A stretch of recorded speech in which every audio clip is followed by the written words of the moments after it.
Welcome back to ಬಿಂದು Yogesh LOX Kannada. ಎಲ್ಲರೂ ಹೇಗಿದ್ದೀರಾ? ಎಲ್ಲರೂ ಚೆನ್ನಾಗಿದ್ದೀರಾ ಅಂತ ಭಾವಿಸ್ತಾ ನಾನಿವತ್ತು ಮ್ಯಾಂಗೋಯಿಂದ ಲಡ್ಡುನ ಮಾಡ್ತಾಯಿದ್ದೀನಿ. ಸೊ ಬನ್ನಿ ಹೇಗೆ ಮಾಡೋದು ಅಂತ ನೋಡ್ಕೊಂಡು ಬರೋಣ. ನಾನಿವತ್ತು ಒಂದು ಮ್ಯಾಂಗೋನ ತೊಗೊಂಡಿದ್ದೀನಿ. ಒಂದು ಮ್ಯಾಂಗೋ ತೊಗೊಂಡು ಅದರಲ್ಲಿ ಅದನ್ನು ಪ್ಯೂರಿ ಮಾಡ್ಕೋಬೇಕಾಗುತ್ತೆ. ನಾನಿವಾಗ ಅದನ್ನು ಕಟ್ ಮಾಡ್ಕೊತಾ ಇದ್ದೀನಿ. ಇದು ಕಟ್ ಮಾಡ್ಕೊಂಡಿದ್ದಾದಮೇಲೆ ಸಣ್ಣ ಸಣ್ಣ ಪೀಸ್ನ ಮಾಡ್ಕೊಳ್ಬೇಕು. ಸಣ್ಣ ಪೀಸ್ನ ಮಾಡ್ಕೊಂಡಿದ್ದಾದಮೇಲೆ ಅದನ್ನು ಒಂದು ಜಾರಿಗೆ ಹಾಕ್ಕೊಂಡು ನಾನು ಗ್ರೈಂಡ್ ಮಾಡ್ಕೋಬೇಕಾಗತ್ತೆ. ಮಾವಿನ ಹಣ್ಣು ಸೀಸನಲ್ಲೇ ಎಲ್ಲ ಈ ಥರ ಫುಡ್ನ ಮಾಡಿಕೊಂಡ್ರೆ ನೆಕ್ಸ್ಟ್ ಇಯರಿಗೆ ನಾವು ಮತ್ತೆ ವೆಯ್ಟ್ ಮಾಡಬೇಕಾಗತ್ತೆ. ಹಾಗಾಗಿ ಇನ್ನೇನು ಹತ್ರ ಮಾವಿನ ಹಣ್ಣಿನ ಸೀಸನ್ ಎಲ್ಲ ಮುಗಿತಾ ಬಂತು. ಈ ಟೈಮಲ್ಲಿ ನೀವು ಕೂಡ ಒಮ್ಮೆ ಟ್ರೈ ಮಾಡ್ತೀರಾ ಅಲ್ವಾ? ಬನ್ನಿ ನೋಡ್ಕೊಂಬರೋಣ ಹೇಗೆ ಮಾಡೋದು ಅಂತ ಹೇಳಿ. ನಾನಿಲ್ಲಿ ಹೆಚ್ಚಿಟ್ಕೊಂಡಿದ್ದಂಥ ಮಾವಿನ ಹಣ್ಣು ಸಣ್ಣದಾಗಿ ಪೀಸ್ ಮಾಡ್ಕೊಂಡಿದ್ದೆ, ಅದು ಕೂಡ ರೆಡಿಯಾಗಿದೆ. ಇದನ್ನು ನಾನಿವಾಗ ಒಂದು ಜಾರೊಳಗಡೆ ಹಾಕ್ಕೊತೀನಿ ಆಯಿತಾ. ಸಣ್ಣದಾಗಿ ಪೇಸ್ಟ್ ಮಾಡ್ಕೋಬೇಕು ಇದನ್ನು, ಅಂದರೆ ಪ್ಯೂರಿ ಬೇಕು ನಮಗೆ, ಮ್ಯಾಂಗೋ ಪ್ಯೂರಿ ಬೇಕು. ಇದಕ್ಕೆ ಮೇಯ್ನ್ ಇಂಗ್ರೀಡಿಯೆಂಟ್ಸೇ ಇದಾಗಿರೋದ್ರಿಂದ ಮಾವಿನ ಹಣ್ಣು ಸೀಸನಲ್ಲೇ ದಯವಿಟ್ಟು ಹಾಕ್ಕೊತೀನಿ. ಸಂಪೂರ್ಣವಾಗಿ ನೀವು ಒಮ್ಮೆ ಟ್ರೈ ಮಾಡಿ ನೋಡಿ. ನಾನಿವಾಗ ಒಂದು ಜಾರಿಗೆ ಇದನ್ನು ಹಾಕ್ಕೊತಾ ಇದ್ದೀನಿ, ಅಂದರೆ ಮ್ಯಾಂಗೋ ಕಟ್ ಮಾಡಿದ್ನಲ್ಲ ಅದನ್ನು. ಅದು ಕೂಡ ರೆಡಿಯಾಗಿದೆ, ಈ ಥರ ಬಂದಿದೆ ನೋಡಿ. ನಾನು ಇದನ್ನು ಒಂದು ಬೌಲಿಗೆ ಸರ್ವ್ ಮಾಡ್ಕೊತಿದ್ದೀನಿ. ನೋಡಿ ಎಷ್ಟು ಚೆನ್ನಾಗಿ ಬಂದಿದೆ ಅಲ್ವಾ? ಕಲರು ತುಂಬ ಚೆನ್ನಾಗಿ ಕಾಣಿಸ್ತಿದೆ ಕಲರು. ನಾನಿವಾಗ ಒಂದು ಈ ಬಾಣಲಿಗೆ ನಾನಿಲ್ಲಿ ಡೆಸಿಕೇಟೆಡ್ ಕೊಬ್ಬರಿ, ಅಂದರೆ ಕೊಬ್ಬರಿ ತುರಿ, ಕೊಕೊನಟ್ ಪೌಡರ್ ಹಾಕ್ಕೊತಾ ಇದ್ದೀನಿ. ಇದನ್ನು ಒಂದು 2 ಕಪ್ಪಷ್ಟು ಹಾಕ್ಕೊಂಡಿದ್ದೀನಿ. ನನಗೆ ಇದರಲ್ಲಿ ಒಂದು 10 ಲಾಡಾದರೂ ಸಿಗುತ್ತೆ. ಹಾಗಾಗಿ ಇದನ್ನು ಹುರ್ಕೊಬೇಕಾಗತ್ತೆ ಸ್ವಲ್ಪ, ಅದೆಲ್ಲ ಕಲರ್ ಚೇಂಜ್ ಆಗಬೇಕಾಯ್ತಾ. ಇದನ್ನು ನೀಟಾಗಿ ಕಂಪ್ಲೀಟಾಗಿ ಹುರ್ಕೊಬೇಕಾಗತ್ತೆ. ಒಂದು 10 ನಿಮಿಷ ಹುರ್ಕೊಬೇಕು, ಇದರಲ್ಲಿರೋ ಹಸಿ ವಾಸನೆ ಎಲ್ಲ ಹೋಗುತ್ತೆ. ಹಾಗಾಗಿ ಶುಗರ್ ಕೂಡ ಒಂದು ಚಿಕ್ಕ ಕಪ್ಪಲ್ಲಿ 1 ಕಪ್ಪಷ್ಟು ಶುಗರ್ನ ಆ್ಯಡ್ ಮಾಡ್ತಾಯಿದ್ದೀನಿ.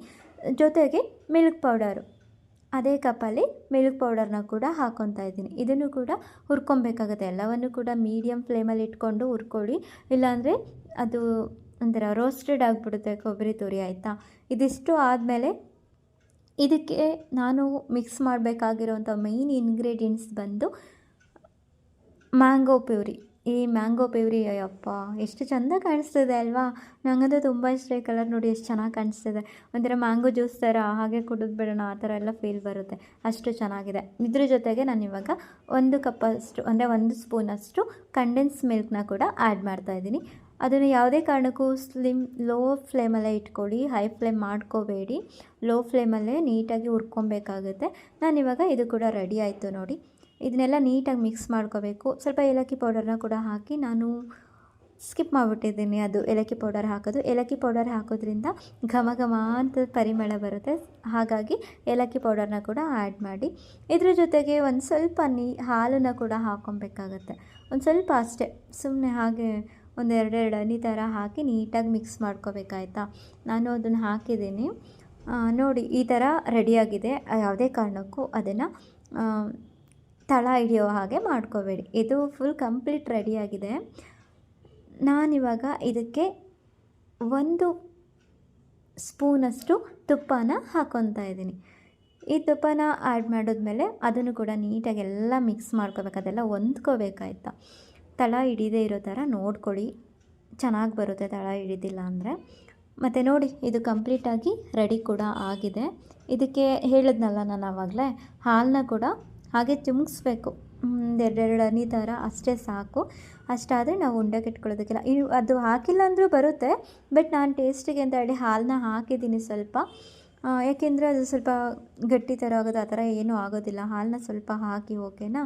ನಾನು ಅಷ್ಟೇ ತೊಗೊಂಡಿರೋದು, ಒಂದು ಅರ್ಧ ಕಪ್, ಅದರಲ್ಲಿ ಅರ್ಧ ಕಪ್ ಅಷ್ಟೇ ತೊಗೊಂಡಿರೋದು. ಅಷ್ಟನ್ನು ಹಾಕಿ ನೀಟಾಗಿ ಮಿಕ್ಸ್ ಮಾಡ್ಕೊಳ್ಳಿ.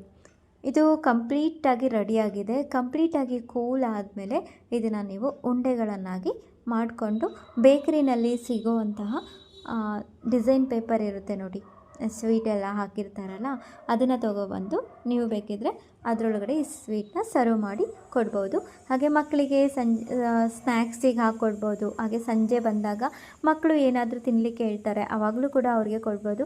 ಯಾವುದೇ ಒಂದು ಹಬ್ಬ ಹರಿದಿನಗಳಲ್ಲಿ ಕೂಡ ಇದು ಸಿಂಪಲ್ ಆಗಿರೋವಂಥ ರೆಸಿಪಿನ ಮಾಡ್ಕೋಬೋದು. ಹಾಗೆ ಇನ್ನೊಂದು, ಎಲ್ಲ ಹಬ್ಬ ಹರಿದಿನ ಅಂತ ಅಂದಮೇಲೆ ನೀವು ಆ ಥರ ಎಲ್ಲ ಥಿಂಕ್ ಮಾಡೋಕ್ಕೆ ಹೋಗಬೇಡಿ, ಎಲ್ಲ ಟೈಮಲ್ಲೂ ಮ್ಯಾಂಗೋ ಇರುತ್ತಾ ಅಂತ. ಅದಕ್ಕೆ ನಾನು ಹೇಳಿದ್ದು, ಮ್ಯಾಂಗೋ ಇರೋ ಟೈಮಲ್ಲೇ ಮ್ಯಾಂಗೋ ಲಡ್ಡುನ ಒಮ್ಮೆ ಟ್ರೈ ಮಾಡಿ ಅಂತ.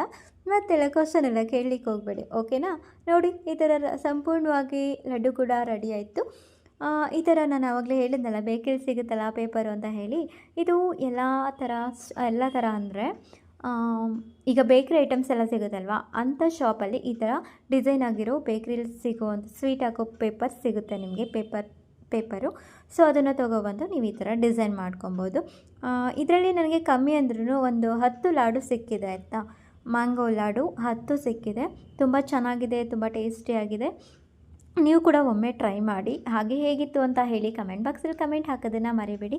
ನಿಮ್ಮ ಹತ್ರ ಏನಾದರೂ ಮನೆಯಲ್ಲಿ ಡ್ರೈ ಫ್ರೂಟ್ಸ್ ಏನಾದರೂ ಇದ್ದರೆ ಅದನ್ನು ಕೂಡ ನೀವು ಆ್ಯಡ್ ಮಾಡ್ಕೋಬೋದು. ಹಾಗೆ ನಾನಿಲ್ಲಿ ಇದನ್ನು ಒಂದು ಚಿಕ್ಕ ಪ್ಲೇಟಲ್ಲಿ ಹಾಕಿದ್ದೆ ಅಲ್ವಾ, ಸೊ ಅದನ್ನು ದೊಡ್ಡ ಪ್ಲೇಟಲ್ಲಿ ಹಾಕ್ತಾಯಿದ್ದೀನಿ. ಯಾಕೆಂದರೆ ಅದರಲ್ಲಿ ಜಾಗ ಸಾಕಾಗಲಿಲ್ಲ. ಸೊ ಹಾಗಾಗಿ ಒಂದು ದೊಡ್ಡ ಪ್ಲೇಟಲ್ಲಿ ಇದನ್ನು ಇಡ್ತಾ ಇದ್ದೀನಿ. ಹಾಗೆಯೇ ಅದ್ರ ಮೇಲೆ ಕೇಸರಿ ದಳ ಇದ್ದರೆ ನೀವು ಕೇಸರಿ ದಳನ ಹಾಕೊಬೋದು, ಇಲ್ಲಾಂದರೆ ಪಿಸ್ತಾ ಇರುತ್ತಲ್ವ ಅದನ್ನು ಪೌಡರ್ ಮಾಡಿ ಕೂಡ ಹಾಕೊಬೋದು. ನಾನಿಲ್ಲಿ ಬಾದಾಮಿ ಪೌಡರು ಮತ್ತು ಈ ಥರ ಕೇಸರಿ ದಳನ ಹಾಕ್ಕೊತಾ ಇದ್ದೀನಿ. ಕಂಪ್ಲೀಟ್ಲಿ ನಮ್ಮ ಮನೆಯಲ್ಲಿ ಮಾಡಿದಂತಹ ಮ್ಯಾಂಗೋ ಲಡ್ಡು ಕಂಪ್ಲೀಟ್ಲಿ ರೆಡಿ ಆಯಿತು. ನೀವು ಕೂಡ ಒಮ್ಮೆ ಈ ಥರ ಟ್ರೈ ಮಾಡಿ. ಯಾಕೆಂದರೆ ಮ್ಯಾಂಗೋ ಟೈಮ್ ನಾನು ಆಗಲೇ ಹೇಳಿದೆ ಅಲ್ವಾ, ನೋಡಿ ಇದು ಇವಾಗ ಕಂಪ್ಲೀಟ್ಲಿ ರೆಡಿಯಾಗಿದೆ. ನಾನು ಅದು ಚಿಕ್ಕ ಪ್ಲೇಟಲ್ಲಿ ಸಾಕಾಗ್ತಿರ್ಲಿಲ್ಲ. ಸೊ ಹಾಗಾಗಿ ಒಂದು ದೊಡ್ಡ ಪ್ಲೇಟ್ನ ತೊಗೊಂಡಿದ್ದೀನಿ. ಆ ಪ್ಲೇಟಲ್ಲಿ ಇದನ್ನು ನಾನು ರೆಡಿ ಮಾಡಿ ಇಟ್ಕೊಂಡಿದ್ದೀನಿ. ಈ ರೀತಿ ಬಂದಿದೆ ನೋಡಿ. ಸೊ ಇದಾದಮೇಲೆ ನಾನು ಎಲ್ಲರಿಗೂ ಕೂಡ ಟೇಸ್ಟ್ ಮಾಡಿದ್ರೆ ತುಂಬಾ ಮನೆ ಮಂದಿ ಎಲ್ಲ ಇಷ್ಟಪಟ್ಟು ತಿನ್ನೋವಂಥ ರೆಸಿಪಿ ಇದು. ಸೊ ಹಾಗಾಗಿ ಎಲ್ಲರೂ ಒಮ್ಮೆ ಟ್ರೈ ಮಾಡಿ, ಓಕೆನಾ. ಹಾಗೆ ನಡೆದು ಹೋಗಿದ್ದು, ಮರ್ತು ಹೋಗಿದ್ದು, ಮುಗಿದು ಹೋಗಿದ್ದು, ಬಿಟ್ಟು ಹೋದವರು ಮರ್ತು ಹೋದವ್ರನ್ನ ಮರೆತುಬಿಡಿ. ಆದರೆ ಅವರಿಂದ ಕಲಿತ ಪಾಠವನ್ನು ಖಂಡಿತ ಯಾವತ್ತೂ ಮರಿಬೇಡಿ. ಯಾಕೆಂದರೆ ಇದು ಜೀವನದ ಪಾಠ ಕೂಡ ಆಗುತ್ತೆ.